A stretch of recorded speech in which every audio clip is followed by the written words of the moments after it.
आज यानी ही 9 अगस्त 2025 शनिवार को जालना जिले के भोकरदन में रक्षाबंधन का कार्यक्रम बड़े उत्साह के साथ संपन्न हुआ। इस कार्यक्रम में राज्य के महसूल मंत्री चंद्रशेखर बावनकुले की विशेष उपस्थिति रही। आयोजन का नियोजन पूर्व केंद्रीय मंत्री राव साहेब दानवे और विधायक संतोष पाटिल दानवे द्वारा किया गया। इस मौके पर हजारों बहनों ने मंत्री बावनकुले को राखी बांधकर अपना स्नेह जताया। कार्यक्रम के दौरान मंत्री बावनकुले ने बहनों को 2100 रुपए निर्धारित भत्ता शुरू होने का आश्वासन दिया। राखी पौर्णिमेच्या या पावन पर्वावर आमच्या लाडक्या बहिणींनी आणि आमच्या लाडक्या भावांनी रक्षाबंधनाचा आणि यामध्ये शरद पवार गटातनं अनेक राष्ट्रवादी काँग्रेसच्या आमच्या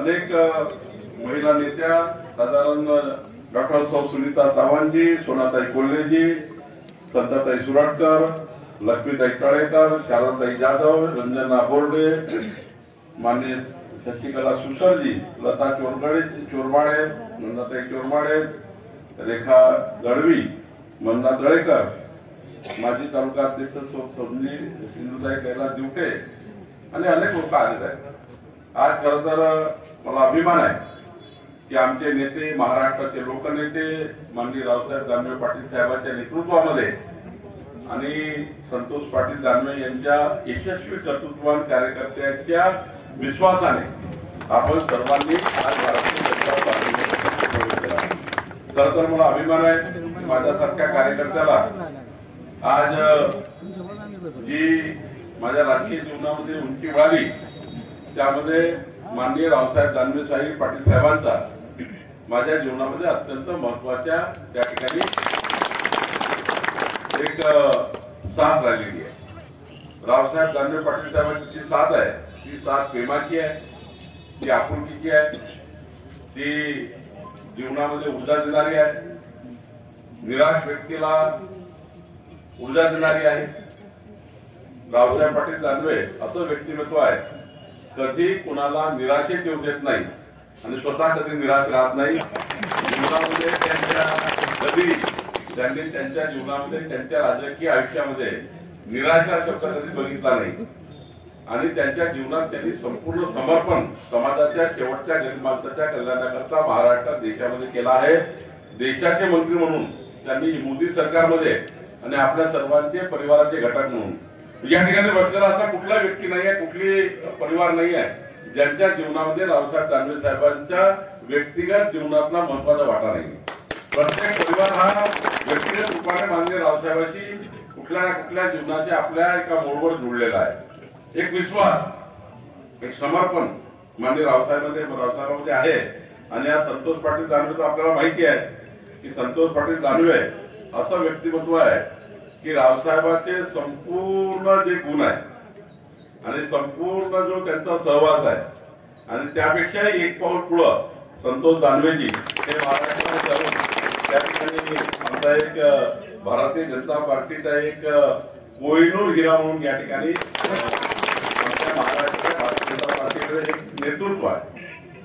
खरं तर पुढचं नेतृत्व संतोष पाटील दानवेला करायचं आहे।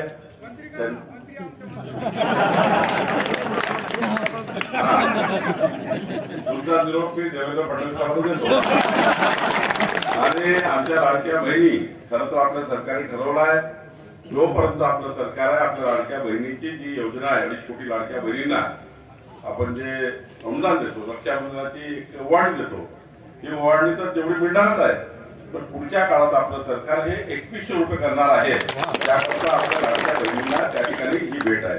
आपल्या लाडक्या भावांना काय भेट आहे तर आपल्या लाडक्या भावांना पुढच्या काळामध्ये जे 45 लाख शेतकरी आहे त्या शेतीमध्ये पंप आहे त्या विजेच्या पंपांना 5 वर्ष विजेचं बिल येणार नाही ही आमच्या लाडक्या भावांना या ठिकाणी आज ही दीपावलीची ओवाळणी आहे।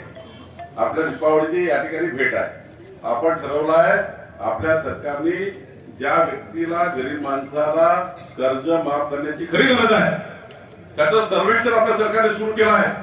आपल्या सर्वेक्षण सरकारने काही समिती तयार केली, फार्म हाऊस बांधला कर्ज घेतलं, घर बांधलं कर्ज घेतलं, त्याला कर्जमाफ होणार नाही पण ज्या गरीब माणसाला कधी कर्जाची गरज आहे त्याला सरसकट कर्जमाफ झालं पाहिजे या भूमिकेमध्ये माननीय देवेंद्र फडणवीसांचं सरकार आहे। आणि आता तर काल मी 5.5 तास माननीय संतोष बाबू आणि मी आम्ही बैठक घेतली कलेक्टरकडे, गायरान जमिनीचा निर्णय करून दिला.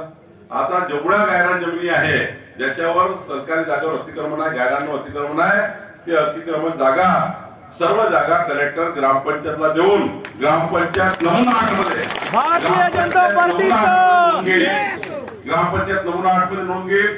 गायरांच्या बाकी जागा सरकारी जागा आहे त्या ठिकाणी 2011 जागा आम्ही पूर्ण देणार आहोत. आणि सर्वात महत्वाचं आम्ही माननीय आमदार साहेबांच्या अध्यक्षतेखाली पांढर रस्ते बांधकाम करण्याकरता आमदारांच्या अध्यक्षतेखाली समिती करणार आहोत. आणि ही समिती पुढच्या 5 वर्षामध्ये या मतदारसंघातले महाराष्ट्रातले संपूर्ण पांढर रस्ते मोजमाप करणे, 12 फुटाचा कमीत कमी मॅक्झिमम एक जे आपला नकाशा दाखवला आहे, सिंगल डॉटेड डबल डॉटेड 12 फूट जो मामलेदार कोर्टाचे दोन्ही बाजूला झाडं लावून, कारण झाडाने बाउंड्री फिक्स करणार आहोत. आता दगडाने बाउंड्री फिक्स नाही करणार. दगड तोडून टाकतात लोक, झाड तोडलं तर पोलीस केस होते. आणि म्हणून झाडाने बाउंड्री फिक्स करायची आणि आमदारांच्या अध्यक्षतेखाली समिती तयार करून या महाराष्ट्रातले सर्व पांढर रस्ते शेतकऱ्याला शेतात जायचा रस्ता पक्का झाला पाहिजे. ही महाराष्ट्र सरकारची भूमिका आहे. शेतकऱ्याच्या शेतात रस्ता पक्का आणला पाहिजे. शेतकऱ्याच्या शेतात भारतात वीज असली पाहिजे, दिवसाने भारतात वीज असली पाहिजे. आणि शेतकऱ्याच्या शेतामध्ये पाणी असलं पाहिजे. शेतकऱ्याचा पोरगा कुणालाही नोकरी मागत जाणार नाही. आणि म्हणून रावसाहेब दानवेंनी जे या ठिकाणी दानवेजींनी जे भूमिका आमच्यासारख्या कार्यकर्त्याला आज दिली आहे, मी राज्याचा महसूल मंत्री म्हणून सांगतो, देवेंद्र फडणवीस सरकार, आमचं सरकार, आपलं सरकार पारदर्शीपणे, गतिमानपणे आणि लोकाभिमुख काम केल्याशिवाय राहणार नाही. जे मेहनत तुम्ही रावसाहेब दानवे पाटील साहेबांना, शेवटी थोड्या मताला आपण कमजोर पडलो, थोड्या मतांनी, पण काही काळजी करायची गरज नाही. रावसाहेब आज परवाचे खासदार होते, परवाचे मंत्री होते, त्यापेक्षाही केंद्रात आणि राज्यात पावर पडला. आजही रावसाहेब दिल्लीत मोदीजीकडे गेले, बावनकुळेकडे गेले, फडणवीसजीकडे गेले, तर ना मोदीजी त्यांना वापस पाठवत, ना बावनकुळे वापस कधी पाठवू शकत, ना देवेंद्रजी त्यांना कधी परत करू शकत. त्यामुळे ज्या भूमिकेचे पहिले होते त्याच्यापेक्षा डबल पॉवरमध्ये त्यात आले. आणि त्यामुळं रावसाहेबांचं नेतृत्व आम्हाला त्या ठिकाणी महत्वाचं आहे. आणि संतोष पाटील दानवे यांच्या नेतृत्वामध्ये मी तुम्हाला वचन देतो की आपल्याला जेवढ्या काही केंद्र सरकारच्या, राज्य सरकारच्या योजना असतील त्या माननीय संतोष पाटील दानवेच्या नेतृत्वात आपण पुढे नेऊ. आणि मी तुम्हाला आश्वस्त करतो की संतोष पाटील दानवे महाराष्ट्रात कुठंच मागे राहणार नाही. आणि त्यांचं नेतृत्व महाराष्ट्रासमोरच जाईल. एवढी काळजी महाराष्ट्र भारतीय जनता पार्टी नक्की घेणार आहे. जे पार्टीमध्ये आज आले, रक्षाबंधना दिवशी आमच्या ताई आल्या, आपण विश्वास करा की रावसाहेब दानवेजी, संतोष दानवेजी आपल्या लाडक्या भावासारखे आपल्या सर्वांना सांभाळतील. आणि आपण ज्या अपेक्षेने आल्या विकासाच्या अपेक्षेने ती अपेक्षा